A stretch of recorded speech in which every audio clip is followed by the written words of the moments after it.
for joining us tonight for a discussion of this vital issue at the intersection of environmental, public health, racial equality. Across the country, disproportionate exposure to pollution has threatened the health of people of color, from the Gulf Coast towns in the shadows of petrochemical plants to the indigenous communities in the West. It is well known that factories, refineries, landfills, and hazardous waste facilities are more likely to be placed in Black, brown, and poor communities. Tonight, we are honored to have Professor Jonathan Rosenbloom here to share his knowledge on these issues with us. He is a distinguished environmental law scholar from Vermont Law School and Albany Law School. He teaches sustainability, land use, and racial justice. He has written numerous books, published articles about land use, sustainability, food security, racial justice, and more. And I don't know how he does all that and looks so young. He is also the executive director of the Sustainable Development Code, which is a comprehensive land use code designed to provide local governments with the best sustainable practices in many aspects of land use. So the link to that will be on the library here, and I urge you all to take a look at it. It's an amazing and accessible look at the way towns and cities could address many of our pressing issues like water quality. And just reading a few sections, I can see how many of these ideas would be helpful to Vermont towns and cities. Well, with that, let's hear from Professor Rosenbloom. Thank you very much, Anna, Michelle, Kellogg-Hubbard Library, and the League of Women Voters. It's an honor to be here with you all tonight. And just so you all know, technology is fantastic, right? Zoom has great filters. They make you look 20 years younger. It's great. So that's another technological skill I have as well. As I said, it's great to be here. We're going to be talking tonight about zoning and equity and health. But for over 100 years, we've known in the United States that facially discriminatory land practices, so these are provisions that expressly discriminate based on race, are prohibited by the US Constitution. In a 1917 case called Buchanan versus Warley, the United States Supreme Court overturned a Louisville law that prohibited Black homeowners from purchasing or leasing a home on a block where white people own the majority of houses.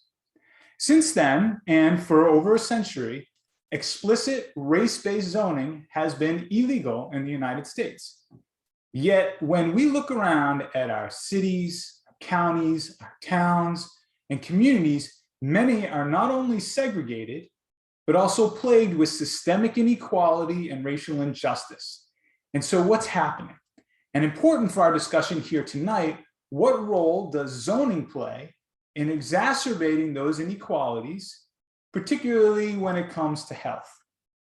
So to explore this, I'll start by connecting some of the dots between health and equity. This is something that has been well documented, so I'm not going to spend a ton of time on it, but I'm going to focus on a few significant points that are particularly relevant to zoning. Now, but this is not to say, of course, that these are the only ones, because again, there are a lot of these and there are a lot of studies indicating various aspects of health and how, that's supposed to be health, not health, how between health, there is an inequality among various ethnicities, classes, and race. Then we'll take it a step further and make the important connection between health, not heath again, equity, and zoning. That begins with a description of how zoning operates in a covert way, and how that covert way also ultimately results in a discriminatory system. We'll then briefly look at the weaponization of zoning, which directly leads to the zoning we see today. And we'll look at some of that zoning that plagues the health of communities in inequitable ways, notwithstanding the United States Supreme Court direction that local codes may not discriminate based on race. Now, like what I was saying about health before, while there are many areas of zoning that we could look at, I just want to kind of touch upon four. In fact, one of them was mentioned by Anna in the introduction, and that's the siting of hazardous and toxic facilities. Then we'll talk a little bit about food security and sovereignty, pedestrian mobility, and finally, home ownership. Again, these are obviously not the only ones out there. There are others that are very much important to health, such as zoning's regulation of potable water, zoning regulation of stormwater management and flooding, zoning regulation of energy and of sewer and so on. But I just want to highlight four just to kind of give us a flavor of making that connection between health, equity, and zoning. And so hopefully these four will also, though, give us a picture of how complicated this issue of health and equity is relative to zoning and what the role of zoning plays in that. Then for each of these, I also want to lay out a different way of thinking about zoning and how zoning can actually be a force for positive good, not only going forward, but also looking backwards and looking at some of the past discrimination and how we can begin to talk about reparations and other forms of addressing past harms. So let's begin with making the connection between, again, health and equity. Now, as I mentioned, that many studies illustrate the deep connection between health and equity. The studies do so in a variety of ways that hone in on many narrow areas of health. I'm going to focus in on these 8 that are on the left side of the screen, but I'm not going to dive deep into them. Nonetheless, it is a lot of information, but the point at the end of these 8 is really just to get across the idea that across the spectrum of health, equity is really a victim when we start to regulate health, particularly through zoning. So let's start at the end with life expectancy. So when we look at life expectancy, the CDC stated in 2019 that there was about a 4-year difference between Black individuals and white individuals in the United States. In 2020, that increased to about 6 years. And some of that is due to the inequities that are playing out because of COVID. That's at one end of the life spectrum. We can look at this at the completely other end of the spectrum as well when we see it, and that's infant mortality. This chart here on the right side of your screen is graphing out infant mortality rates by race and ethnicity in 2018, and you can see that non-Hispanic Black individuals are approximately 2 times more likely to have a high, or 2 times more likely to have an infant mortality rate than non-Hispanic white individuals, and then Native Americans are quite high as well. In addition to infant mortality rates, even maternal fatality rates are quite high based on equity charts as well. So you can see on the right-hand side, we again have Black individuals in 2018 and 2019, and it is about double the rate of white individuals. Pedestrian fatalities is another area that I, again, want to highlight because we're going to talk about pedestrian mobility just a moment. But again, here we have a pretty big disparity, particularly when it comes to Native Americans. You can see in the middle, almost the middle of the screen, it says total population. This is the total traffic deaths per 100,000 across the United States from 2015 to 2019. White individuals are a bit below the average. African-American, Black individuals are a bit above the average. Native Americans are significantly above the average, almost 3 times more likely to have a pedestrian fatality than not only the average, but also white individuals as well. We're going to talk about food security and sovereignty. And so I wanted to look at diabetes.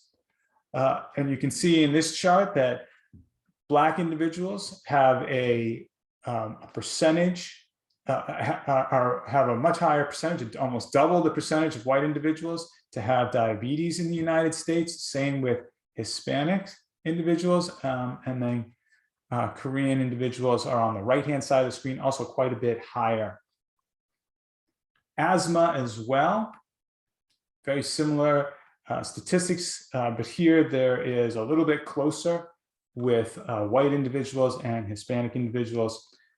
And then again, Black individuals have quite a bit higher percentage of cases of asthma in the United States. Heat stress.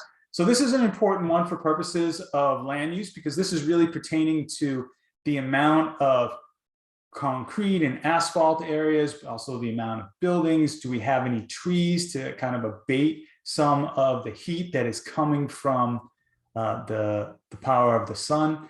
And a 2020 study found that 94% of 108 cities that were in this study that were also formerly redlined neighborhoods. So those of you who are unfamiliar with redlined neighborhoods, these were redline maps that were done in the 1930s, 40s, and a little bit into the 50s that were really initially designed to inform banks as well as the federal government as to who the federal government should back in terms of supporting those loans.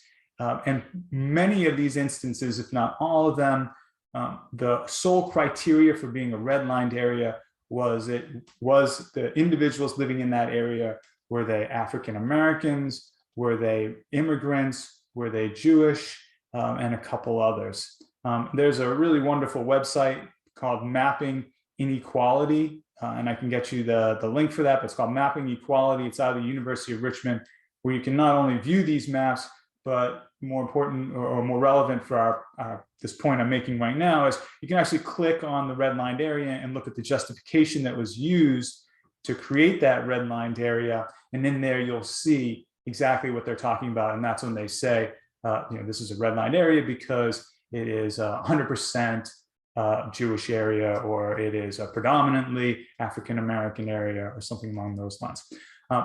Those areas today, there have been a number of studies that have indicated that even those red line maps were found, were made unlawful in the 1968 Fair Housing Act, that those areas that were formerly redlined continue to suffer not only segregation in that they continue to predominantly be low-income individuals, African-American individuals, but also there is discrimination happening where they are getting different services than other areas.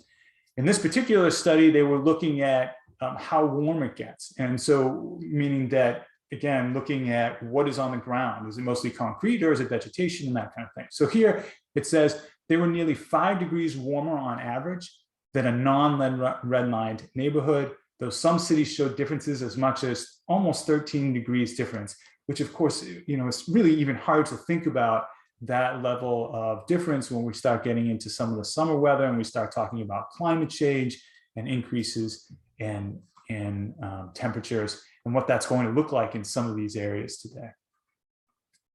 And finally, something that is indirectly connected to health, but very important for purposes of health across almost every study that looks at this, and that is wealth.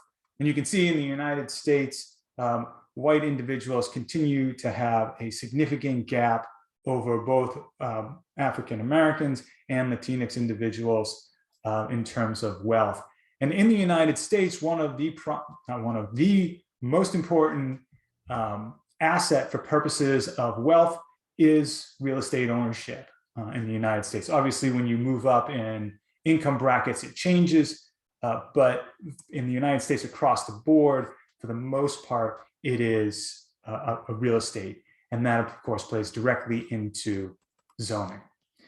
So that's a lot of information. But again, the point of all this, and we can talk about any one of these, and there's a variety of ways to look at any one of them. But the idea is that it begins to paint a picture. And it's a picture in which there are clearly winners and there are clearly losers when it comes to critical health statistics and statistics that bear on the health of people across the country and how that breaks down rather based on race. So let's now turn to connecting zoning to all of this. Now, typically, zoning does not result in spectacles of violence that make visible other discriminatory areas of law, such as policing or evictions, right? It's far more covert. It's exerting control and exercising inequality through the mundane and everyday. Yet for every death from police violence against people of color, there are hundreds of deaths from air and water pollution, obesity, malnutrition, and others. So to start a conversation on zoning, I think it's important to recognize zoning's unusual place in US policy. And that's that on one hand, it's ubiquitous. It regulates dozens of actions that we encounter each day in our lives, and we find it in thousands of local governments across the country. It influences big decisions such as where we live, how we live, who we see, to very small things such as paint colors or types of wood or how tall your grass can be. But on the other hand, most of us don't typically think or maybe even know about zoning, or maybe you've never looked at our zoning codes, right? Notwithstanding its importance and significance on our lives. And so I had mentioned lawn. So take the mowing of lawn, which is a fairly ordinary and innocuous activity, but that activity can be and is regulated by the zoning code in a variety of jurisdictions across the country. And it can be done in a way that not only impacts when and how a homeowner cuts their grass, but also whether they even own their home.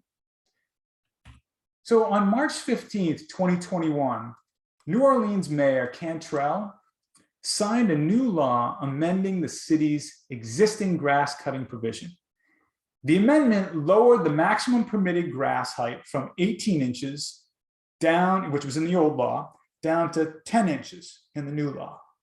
If the city finds a homeowner's grass to be higher than 10 inches, it can grant the homeowner 5 days to cut the grass, or the city will do it for the homeowner. And the city will charge the homeowner between $300 at the minimum to several $1,000s per grass cutting. Grass cutting costs that are not paid after a year can become the equivalent of a property tax lien and enforced through the auctioning and forced selling of the house. On your screen right now is a map I took the screenshot in the fall of 2021, and it shows that almost 200 lots were being cut or in progress in the lower 9th Ward alone, which is part of New Orleans. Those are indicated by the orange dots. And the 9th Ward is indicated by that red line border. So some of you, can I just confirm, by the way, sorry, Michelle and Anna, you do see the map right now, right? I just sort of went through all these slides I should ask before, but. Yeah. Great, okay. So now, of course, some of you might be thinking, oh my gosh, zoning is so boring. Grass heights, my God, who cares, right? Who cares? Well, take a look at this. Here are two maps of New Orleans. The one on the left indicates the percentage of Black individuals per census block. The darker the blue, the higher the percentage of African Americans in the census block. The deepest dark blue on that map, again on the left, is between 88.8%, so almost 89%, and 100% African American. The map on the right shows in-progress cuts and the open cut cases around the entire city of New Orleans. The juxtaposition here of these two maps, I think, is a very stark one. The highest concentration of Black people in the city corresponds to the highest number of open cut cases. Conversely, the lowest concentration of Black people in the city, that's the lightest blue found in the northwestern portion, the southwestern portion, and the southeastern portion of the cities, have the fewest open cut cases. This provision illustrates the deceptive way that local land use laws influence major life determinants. A seemingly harmless, neutral law regulating an innocuous activity, grass cutting, can lead to a high cost, potentially $300 to potentially $1,000, but even the loss of one's home. And this is but one of thousands of zoning laws, regulating relatively minor details, influencing everything from how healthy your mother was when you were born to the date of your death, to whether you own your home and accumulate wealth. These laws dictate not only the physical landscape we see around us, but they lock in social and economic status. They create and support this system of winners and losers. And so to understand the covert ways in which zoning discriminates, it's instructive today, I'm talking about, so when we start to think about the covert ways that we see in zoning codes today, it's instructive to go back to the beginning of zoning. Right around the time of post-Reconstruction America, zoning was really being born. And it was partially born as a Jim Crow tool to segregate and discriminate.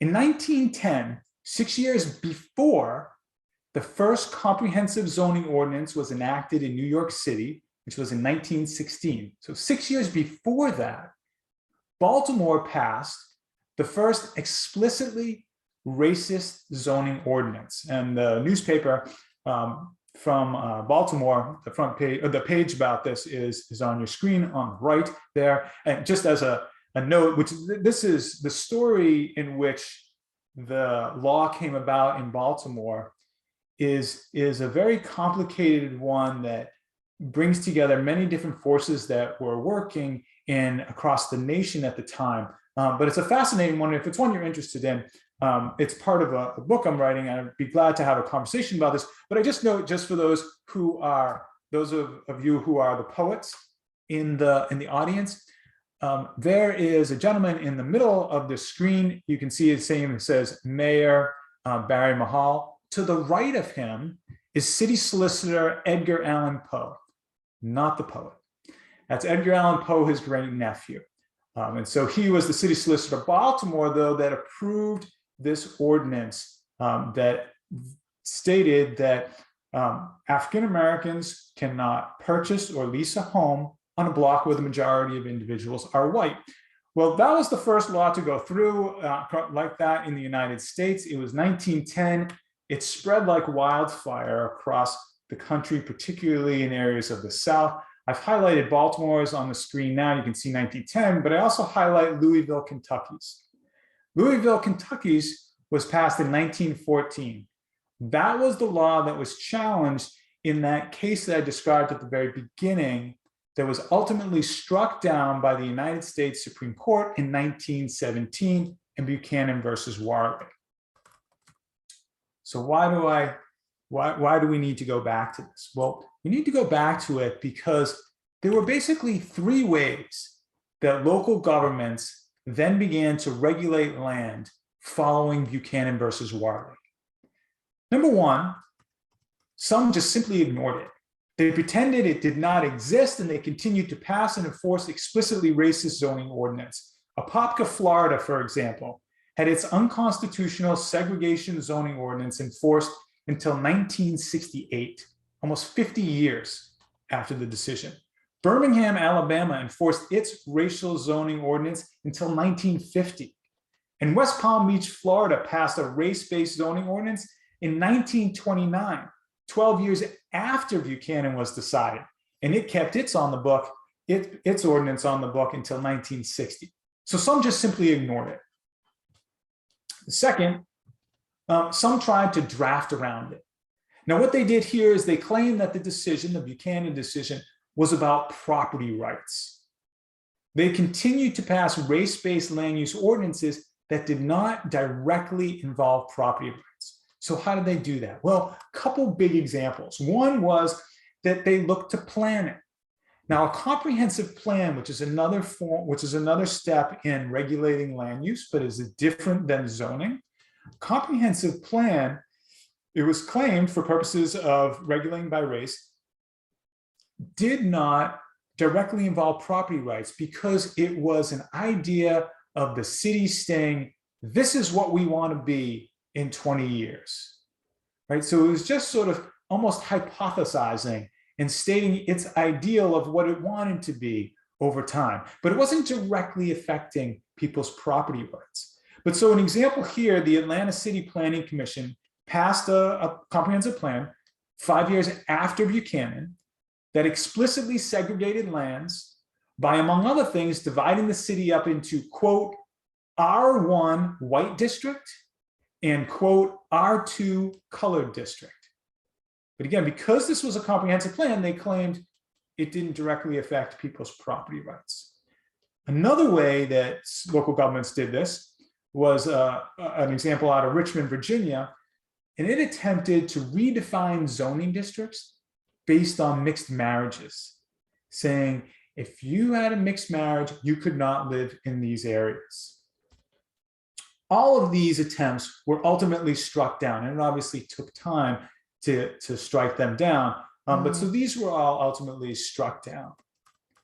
The third is that local governments crafted laws that did not explicitly mention race or ethnicity, but had a disproportionate and have a disproportionate impact based on race, ethnicity, or class. These are zoning provisions that hide behind a constitutional veil of neutrality, meaning they don't mention race, but they have a significant and detrimental impact based on race, ethnicity, or class. This one here, this last one, really lies at the heart of many zoning codes and many zoning provisions today. They include things like requirements for single-family homes, requirements for minimum lot sizes, requirement for minimum house sizes. These are all facially neutral, meaning they're not mentioning race in the words themselves, but have been shown to have a disproportionate impact based on race. They have also, this last one here, these facially neutral provisions that have a disproportionate impact based on race, they have been shown to be remarkably resistant to constitutional challenges.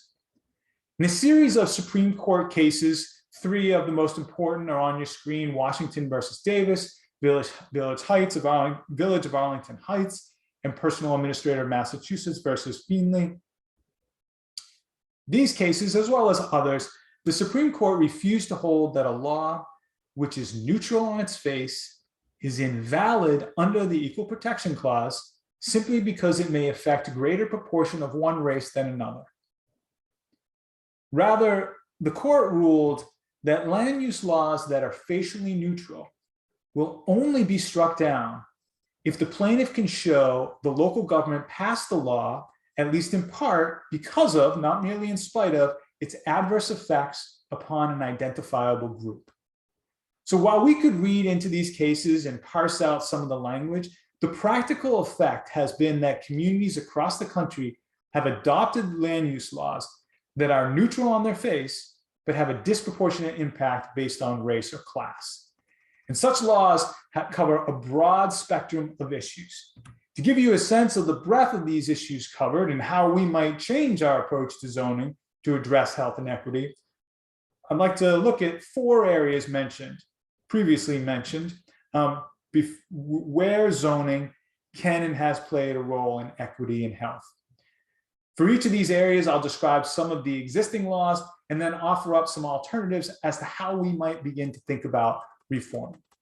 So first, as again, Anna mentioned at the beginning, we'll start with citing of hazardous and toxic facilities. The nation noted last year that, quote, race is the most significant predictor of a person living near contaminated air, water, and soil.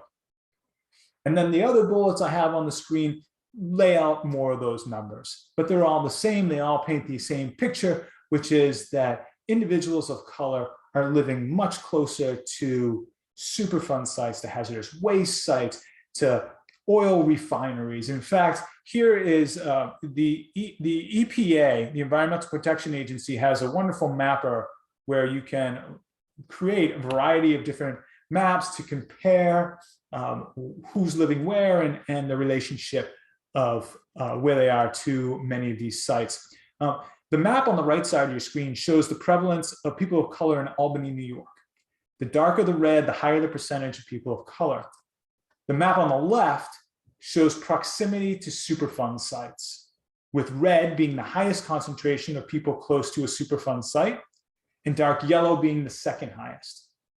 These maps illustrate that the location of people of color corresponds pretty clearly with Superfund sites in Albany, as in many areas across the country.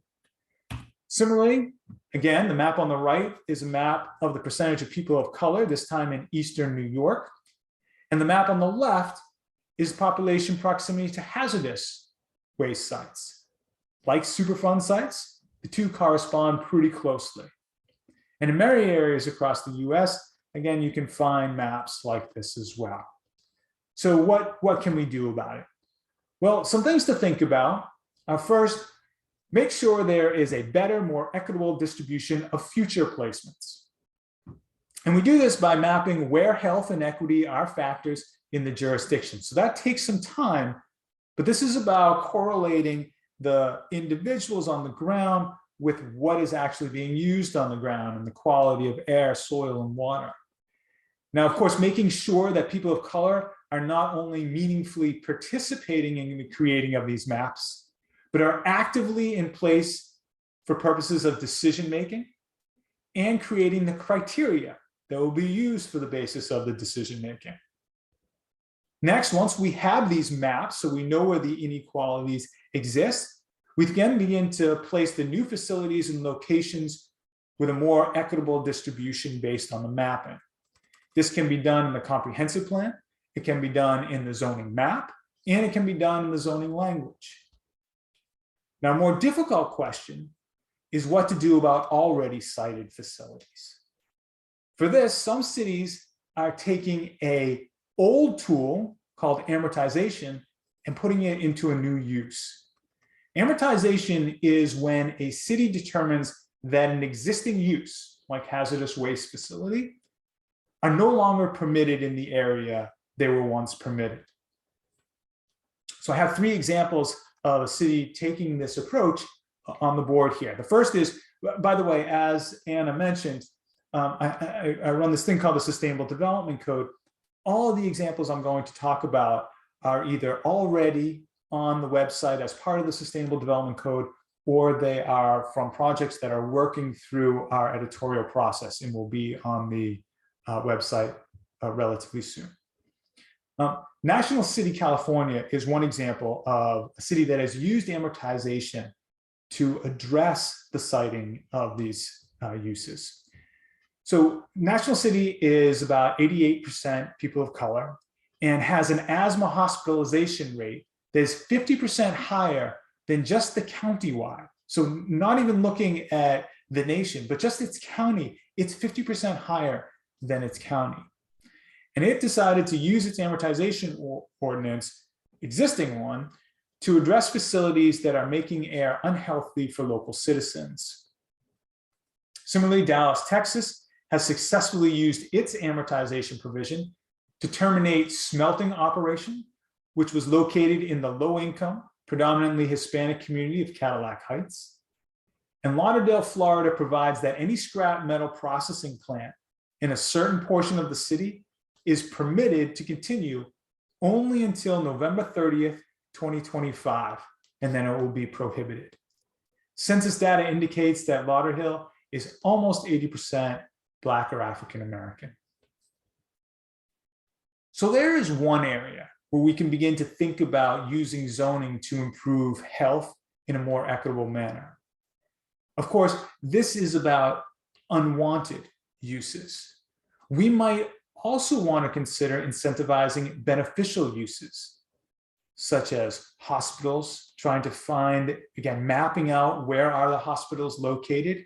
And not surprisingly, studies that have looked at this have shown that hospitals are not located in predominantly African-American areas. So incentivizing hospitals, incentivizing supermarkets, and other things. Which leads us to another area where zoning ordinances have a disproportionate impact, and that's around food security and sovereignty, food swamps, food deserts, and insecurity.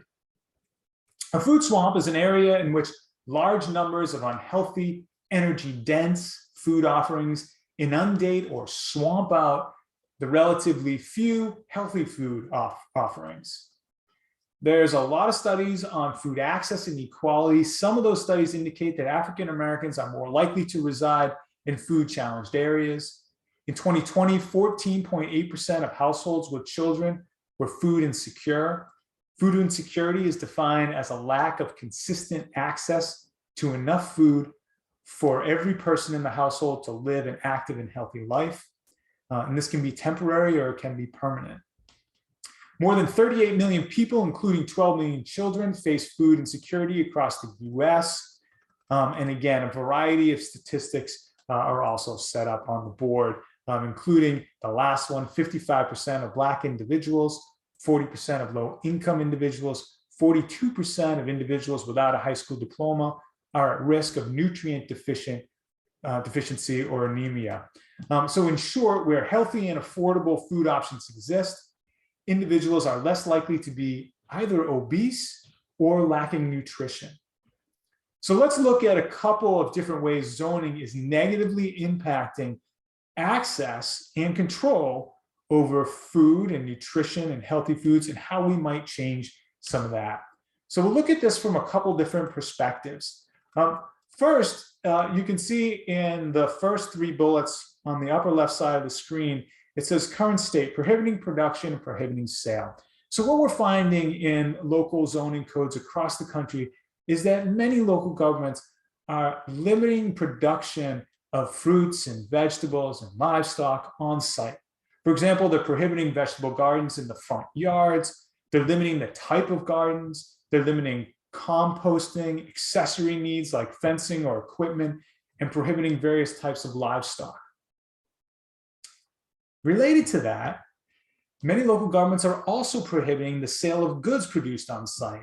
And so that might be in the form of prohibiting just a sidewalk sale or a street cart, prohibiting a storefront, or even a farmer's market. In response, though, several local governments are removing these restrictions on growing fruits and vegetables and raising livestock. They're allowing more production on site as well. So for example, some jurisdictions are allowing bees, like Milwaukee. They're permitting fowl, like Christiansburg. They're permitting front yard gardens, like Columbus, Ohio. And they're also allowing accessory structures to help facilitate the production of fruits and vegetables. Local governments are also being more aggressive in permitting and opening up the ability for individuals to sell fruits and vegetables on site as a way of not only potentially earning some money, but also providing a service to the local community. And so some of the things we're seeing here is local governments permitting farmers markets in more districts. This is something like in Gastonia, North Carolina. Others are allowing producers to sell on site, as in Hopkinton, Rhode Island. And some are permitting sidewalk sales of fruit and vegetables, like in Passaic, New Jersey. Basically trying to make available fruits and vegetables as opposed to prohibiting the growth of fruits and vegetables. So that's one way to begin to think about bringing more fruits and vegetables to communities. But another big issue we need to think about, again, the current state is in the upper left, is what is there right now? And so what we're seeing right now in many jurisdictions is that zoning codes and zoning maps are not only permitting, but in some cases actively directing dollar stores, malt liquor stores, fast food, and others to be situated in areas that are predominantly populated by people of color. And conversely, there has been little or no incentive to promote supermarkets and healthy options in these areas. So how can we address this? Well, some local governments are looking at zoning as a way to either get rid of some of those existing uses, either through amortization or other tools, and then also incentivizing bringing on some. So some interesting things we're seeing out of Tulsa and Wyandotte County and Mesquite, Texas, is that they're prohibiting or limiting dollar stores, or they're requiring them to have a minimum amount of square footage of fresh fruits and vegetables in the store itself. Another more radical option is to think about food security and sovereignty in terms of reparations. Right now, we're seeing a couple reparation bills trickle through at the local level. For example, Evanston, Illinois offers $25,000 for a variety of home ownership options to those that previously were discriminated against by the city. But what about applying this same rationale to food? So we haven't seen this really percolate to the surface yet, but create deep incentives for supermarkets that are run and operated by the community, justified on the grounds that prior discrimination occurred in a way that essentially prohibited or made it very difficult for a supermarket to come to certain areas. Next, communities are addressing the poor state of pedestrian infrastructure in many areas. As we discussed before, Native Americans and African Americans are more likely to be struck by vehicles than white individuals. Some zoning provisions make it more difficult for individuals to walk. Those provisions include minimum parking requirements. This is where a local government tells a developer that you must build this many parking slots, and you must prioritize vehicular traffic over pedestrian or bicycle traffic. In response, local governments like Hartford, Connecticut, are eliminating parking requirements. Simultaneously, they're also increasing the tree canopy cover, which can provide not only shelter and a more pleasant place to walk, but also a physical barrier from cars as well as a host of other benefits related to climate change and biodiversity and stormwater management and others. But other jurisdictions are also doing something, and that is the prioritizing of pedestrian and bicycle mobility over vehicular traffic. So Chibolo, Texas, for example, has a program called Safe Streets, where they're making sure that individuals, particularly children, have safe access to get to and from school. But we can do this to and from work, and we can think about other ways and connecting to trails. So making trails not only a place to get great exercise and to go outside, but also trails to be utilized for purposes of getting to and from work or to the grocery store or other forms. All right, one more, and that's in terms of increasing home ownership and security. We might think of zoning codes as typically regulating things like area and use, which is very common for a zoning code to do. Both of these have significant impacts on home ownership rates. Take, for example, area. Many codes across the country have minimum square foot requirements for family residents. Many also establish minimum lot sizes in which the code says, if you want to build in this jurisdiction, you must have a 1 acre or 2 acre lot, or maybe a 5 acre lot. Both of these provisions, although facially neutral, often have a disproportionate impact based on both race and class. We might rethink these by taking a variety of steps that provide increased alternative housing options that can both drop the price and allow for different phases of a person's life to live in a given area. For example, some local jurisdictions are permitting tiny homes and compact living spaces. Examples here might be the tiny town of Spur, Texas, but also a large town like Fresno, California.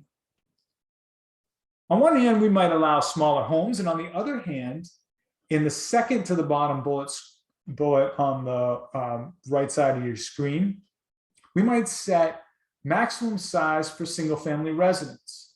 In essence, trying to move the market in a certain direction. Examples here can be found in Palo Alto, as well as Austin, Texas. And just as some codes are limiting the size of residential homes, others are also removing large lot requirements. These examples based on area, as many of you know, zoning codes also regulate based on use.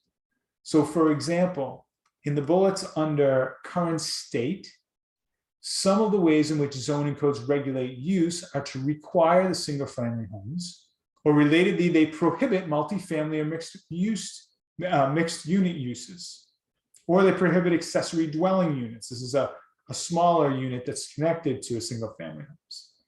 In response to these use restrictions, which are often disproportionately impacting BIPOC and poor individuals, some jurisdictions are permitting multi-unit residences in formerly single-family districts.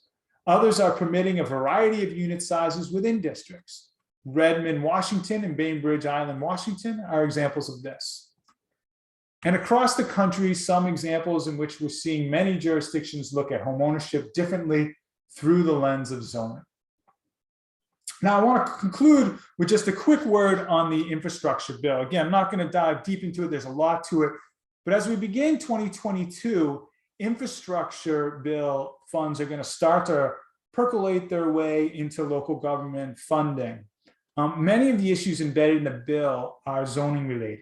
That includes $21 billion for pollution remediation, $11 billion for road safety with a focus on pedestrians, $1 billion for reconnecting former urban renewal abused communities, $55 billion for water infrastructure and others. But one of the things we want to be conscious of also is that the bill again takes a sort of neutral approach to about a third of its funding. This was an article that came out earlier this week, which says that over a third of the new funding for transit and other infrastructure needs will be awarded in competitive grants. This means cities with the capacity to draft eye-catching proposals are going to get the most attention. The article goes on to talk about how cities with larger budgets have more skill and are more adept and can put more money and time into these proposals and may in the end win these proposals when in fact they might be better served in other areas. So in closing, the idea behind zoning and zoning justice is to create a land use system that looks to have a more equal distribution of land uses, a better integration of all people in the land use process and decision-making, and a means to address past land use discrimination, particularly around areas of health. Thank you, and I very much look forward to your comments and questions.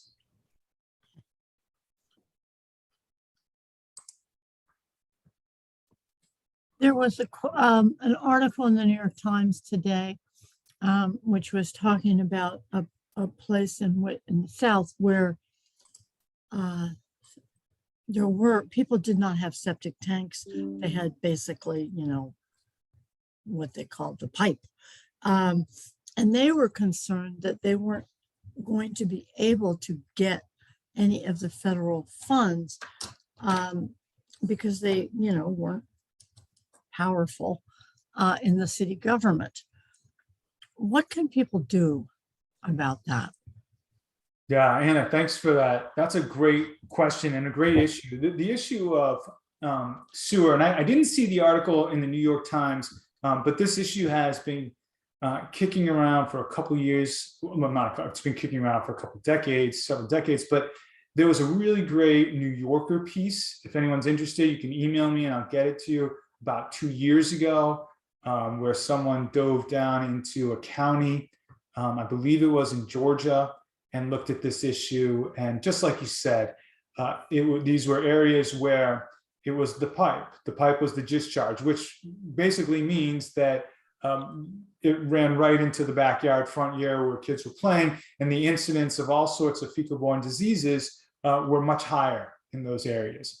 And so what can we do about it? Well, there's a couple things that local governments can do to begin, if they don't, obviously getting the federal funds would be huge because you could connect to an actual sewer system, but assisting with things like district-wide septic systems, allowing community-based septic systems. Many jurisdictions prohibit community-based septic systems for a variety of reasons, but a number of districts have been able to draft an ordinance in a way that they are both safe and cost-effective, that allow many people to tap into a single system, septic system, and it's a much safer way to do it. So at the zoning level, we can allow a variety of different ways to think about how to dispose of sewage without going into a larger system. But right now, it's prohibited some of these ways.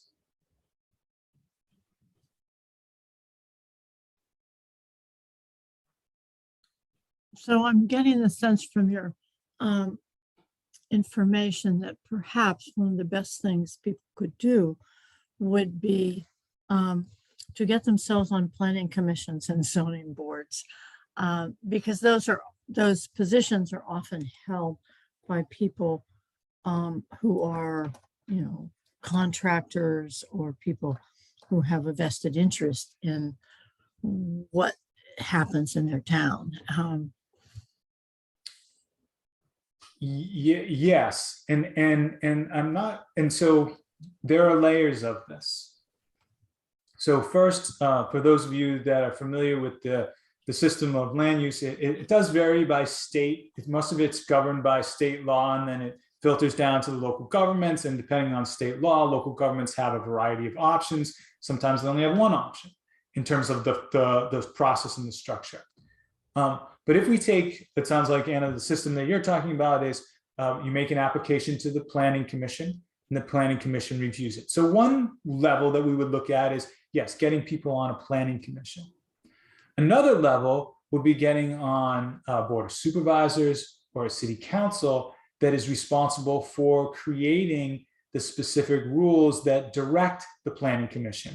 So I served on the Planning Commission for the city of Des Moines. It's about a city of 210,000, the capital city of Iowa, for a number of years. And there were many times when our hands were tied. The city council passed the directive, the law, telling us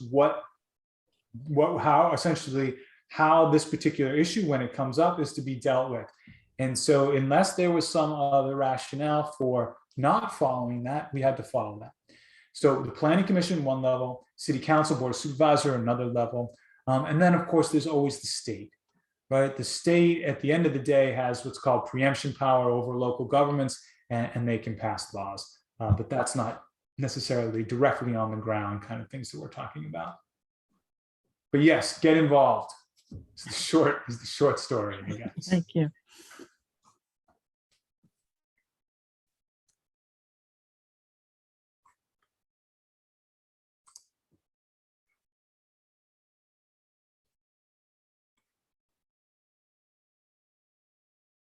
I see. I can't unmute.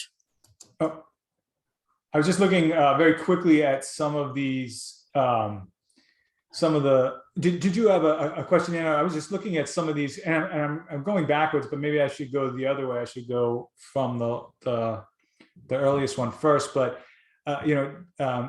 Dana has a astute comment that seems like facially neutral equals racist, and the response to that. That you get, it depends on who's reading that, but one is yes, another is no. That's the whole point of facially neutral, is to say that it's not expressly discriminating based on race. But there's really a sort of a middle ground, right? That's really important to look at. And I think what you're referring to, right, is this idea that you may say something's neutral, right? We may have an open arms approach. Everyone's welcome here. But the fact is that, well, people can't get there. In fact, I was studying this one beautiful place on the Maine coast last summer. And I was looking at it for purposes of land use. And it's the same thing. It's got this beautiful, fabulous, open to the public cliff walk. You are more than welcome to attend the cliff walk and go to the cliff walk if you are doing one of a couple things. Number one, you can go to the cliff walk if you are parked in a parking lot for this really expensive clubhouse, this part of a golf course. Number two, you are one of what seemed to me something like 5 or 6 public parking spaces, all had meters. So if you get one of those 6, you're in a meter, and the meter, if you wanted to be there for, I think, about 4 hours, was about $20. There were no bike lanes. It was sort of a island peninsula kind of thing, and there was no public parking. So then I went back. I'm sorry, there was no public transit. So then I went back to my computer and I looked. Well, okay, so what about the people in the area? What if you want to live? If you live there, you can access it, right? The only thing I could find for sale was a lot, and it was not a particularly large lot. I don't remember how big, but it was something like point 0.6, 0.7 acres or something. And it was for $1.3 million, just a lot. And so, there's an example of what you're talking about. It's open to everybody, but we need to sort of pull the curtain back, as it were, and look at that, and really question each one of these. Are we moving forward in a way that's having disproportionate impact? Plus, are we addressing past harms as well? You have 2 questions in the chat. Okay, is that before it or after it? Maybe I'll just start from the beginning here. Oh, sorry, go ahead. Most recent. Okay, all right. I love this comment about the Ninth Ward. We'll come back to that. Ileana. Okay, sorry, folks, I'm just catching up to it. All right, so the first one says, can we increase home ownership with co-housing communities, smaller homes with community meeting spaces? I think, Jean, that this is a great alternative. I don't think there's any single solution given the diversity of culture, geography, history, tradition across the United States, and all of these, there's 39,000 local governments in the United States, all these little pockets. I think we need to have a variety of tools, but I think co-housing communities, smaller homes, and as you said, with community meeting spaces, are a fantastic option because they do a couple things, right? They allow the dropping of costs potentially, making it less of a barrier to enter into home ownership. In addition, they potentially help out with other co-forms of need, which may include employment or transportation, sewer, like we were talking about earlier, and other things. But I think it's important to note that we need a bunch of different tools. And then also, though, we need to think about, are these actually permitted? And many zoning codes won't even allow some of these things. Next question. Equity approaches to zoning. 2 questions. Any awareness of race-based property covenant use in Vermont? And so, Jonathan, if I'm misinterpreting the question, please clarify. Number one, great question.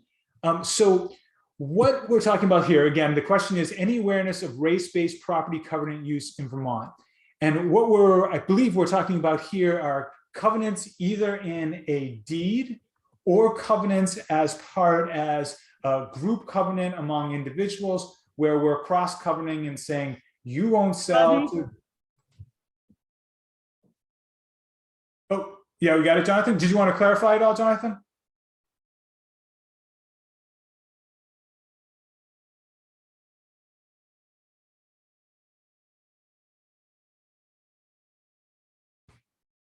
Okay, so first of all, these covenants were obviously prohibited, not obviously, but they were prohibited, they were made unlawful,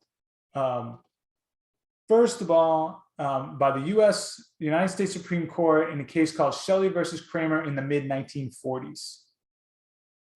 However, they persisted, and in many instances, the federal government even continued to require them for purposes of backing loans in some developments. And so they persisted until the 1968 Fair Housing Act made it crystal clear that they were prohibited. They were unlawful under federal law. Now, that said, Jonathan, I'm not aware of it in Vermont, but that's only because I haven't looked. I would be shocked if there weren't some in Vermont, because they're almost everywhere. I mean, they're everywhere that I've ever actually looked for it. The only question is, can you find them, right? Can because you have to go in back, you have to go into the deed, or you have to look at the cross covenants that were filed, which would have been at this point at least 50 years ago. So I haven't looked at it, but I would be surprised if we couldn't find one. Number 2, I have a situation where there's a proposal to remove some on-street parking, replace it with a bike lane, and some advocates for households experiencing low-income need and want plentiful supply of off-street parking to maintain plenty access to necessary jobs that may not be accessible by transit, walking, or biking. However, in the geography of interest, there is clear evidence that those who are Black, Asian, as well as households experiencing low income own fewer vehicles on average, take transit, walking, and biking. Any thoughts? Well, there's a lot packed in there, and it's not an uncommon issue. There's a couple forces at play there, right? The big one, it sounds like you're wrestling with, is this idea of two competing, potentially really important needs. One is the idea of adding bike lanes to make transportation less expensive, and also to reduce greenhouse gases and have other positive environmental impacts. And the other is to make sure that we can create a place of, it sounds like, low-cost parking for purposes of people transiting into a particular area. It's interesting, it's a little bit different than some of the discussions I've seen on this before, which are more about a conflict between some environmental issue like the bike lanes versus affordable housing and whether or not gentrification will take hold, or other kinds of issues. This particular one, I'm not sure, Jonathan. We could talk offline to kind of work through some ideas to figure out what's the sticking point for some people. Because as you noted, there's clear evidence that certainly African Americans have a much higher percentage rate of taking public transportation than white individuals. That's pretty well documented. And in addition, that it's a matter of lowering cost. That said, it sounds like there might be something else at play here that I'm just not necessarily familiar with.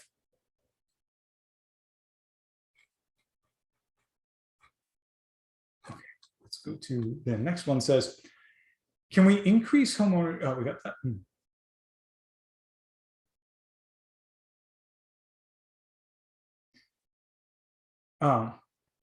Okay, so now we have another.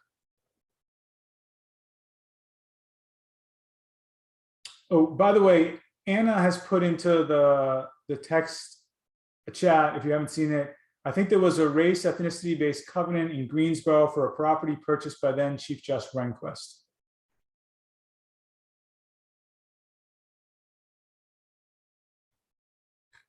Yeah, these are great. These are fantastic points and great questions. So before we go to Tom's point, which is a great one and a great question, I do just want to go up to an earlier comment that was made, and there was a bunch. I hate to miss the earlier ones just because they were early.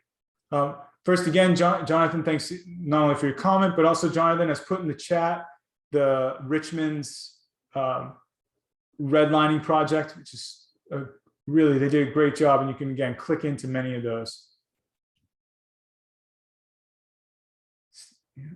Okay, so let's see, Eliana, the lower Ninth Ward was also the hardest hit by the levee breaches from Hurricane Katrina, causing the destruction of generational wealth and thousands of homes that have yet to be recovered. Only 39% of pre-Katrina homeowners in the low Ninth Ward have returned to their homes versus citywide 90% rate of return.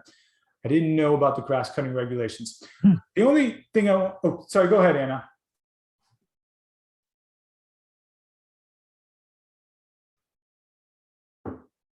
Go ahead. The only thing I wanted to add to Eliana's point was that what's fascinating about her point is that the first grass cutting ordinance was passed right after Hurricane Katrina. And the idea was that people weren't coming back fast enough. And so this was one of the ways that New Orleans was going to incentivize, apparently, people to come back to their district.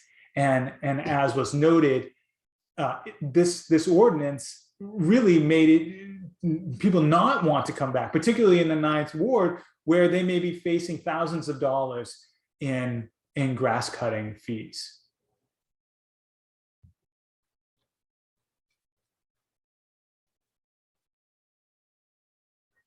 Okay, Tom has again a great point and a great question.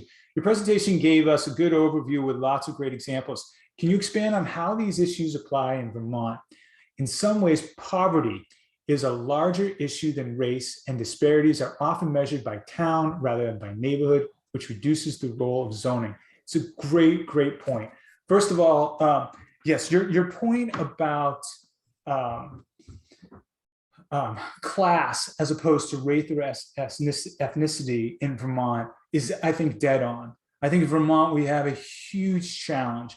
We're trying to figure out ways in which the zoning code can lessen the gap between, as opposed to expanding the gap between the wealth and income of those in the lowest class base and the highest class base. And I think you've all probably seen the charts in terms of wealth and income in the United States and how those gaps are getting bigger. Obviously, many of those are based on other things like the tax code and others, but zoning can play a measure, can play a role. And so some of the things to think about are very much about the home ownership portion of the presentation. And so we could talk about some of that in more detail. Other ones to think about, though, would be around employment. So current zoning codes often prohibit employment in areas. Like you cannot have employment running out of your residential home. So getting rid of some of that, increasing mixed uses. And I'm not necessarily talking about mixed use in gentrified areas of a city. They're trying to make them hip and cool. I'm talking about mixed uses in a way that, again, allow people to live and work in similar places so that they can have a kind of, they can have employment in the place. Another would be looking at the types of employment that may be in an area and allowing some of that to happen as well. So whether that's agricultural based, or maybe it's nursing based, or maybe it's some other service based role, but allowing that to happen. So housing and employment are two big ones that come to mind. After that, I think we'd really want to kind of sit down and think about what are some of the key issues that continue to plague low-income individuals in Vermont, and how we can address those head-on through the zoning code again. And I think there's probably a number of ways in which that's happening. Then was there another part of this, though, that I wanted to talk about? Oh, and the last part, which again, I think is a really interesting and good point, and that's that disparities are often measured by town rather than by neighborhood, which reduces the role of zoning. That's an interesting point. I mean, I think that it kind of is one that cuts both ways, in that on one hand, it reduces the role of zoning. And by that, I suspect you mean, Tom, and at least this is the way that I would characterize it, is that one local jurisdiction can't reach into another local jurisdiction and start zoning in that government, right? So that sort of limits the power of the jurisdiction to affect rules by zoning. But another way to think about it is, well, what do we have available? And what can we do in our jurisdiction? First of all, let's get rid of the barriers, right? Let's get rid of all these things I just talked about concerning food or housing or employment, pedestrian mobility. Let's get rid of the things that are making it more difficult, more expensive in our jurisdiction. And then second, let's start to incentivize the things that we want or can bring. That we can do through zoning. Now, of course, the state is the one that can really address some of these interlocal conflicts head on, but typically states avoid some of that stuff.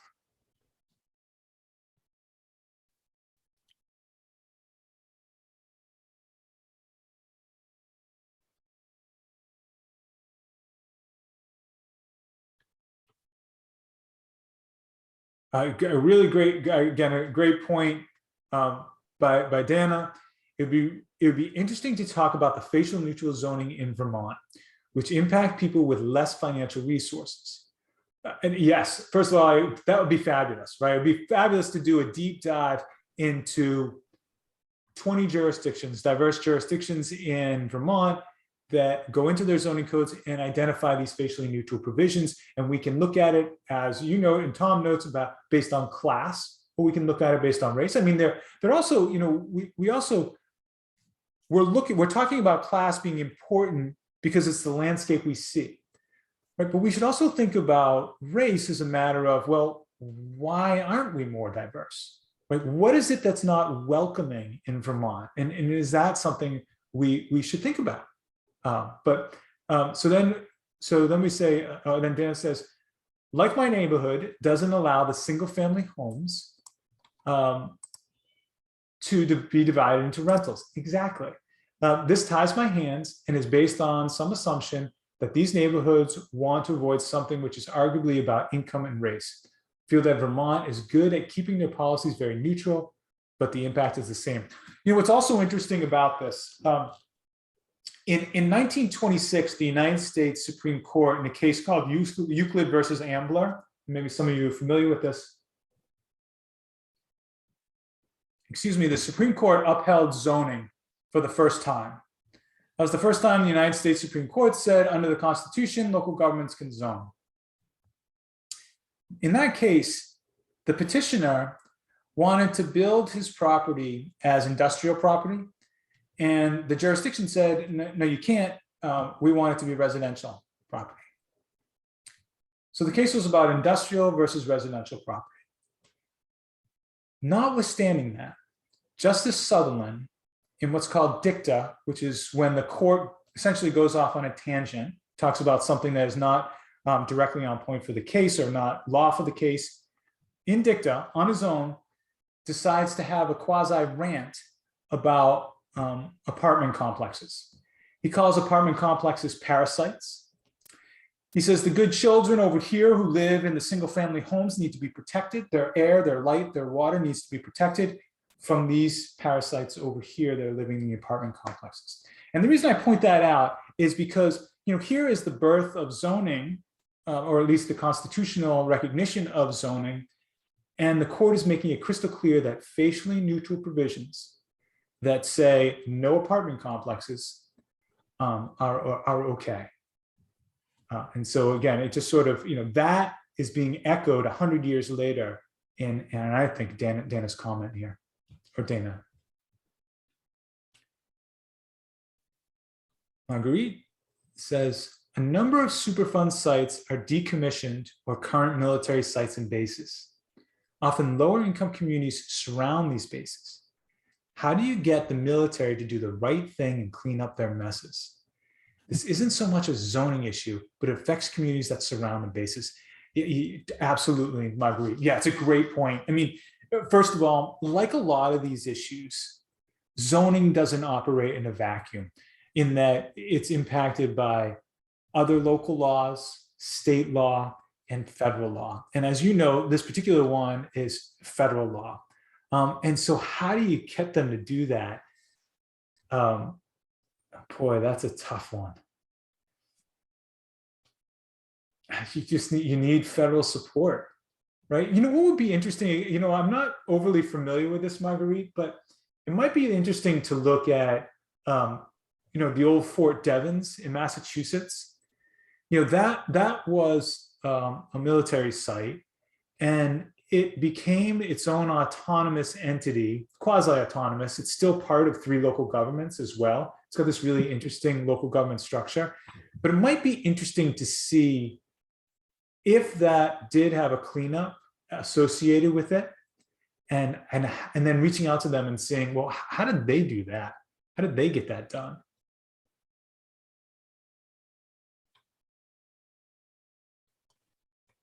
Wonderful. And I think I'm at the end of the comments. I think I looked at them all. I think so too. I've been looking at them and I think you hit them all. Thank you so much. I just, I can't understand why we're not talking about zoning all the time. You know, Michelle, just a quick little story. One time I wrote this article, and the first line was zoning ... And I have my wife read everything. She's a great editor, super smart. So I have her read everything.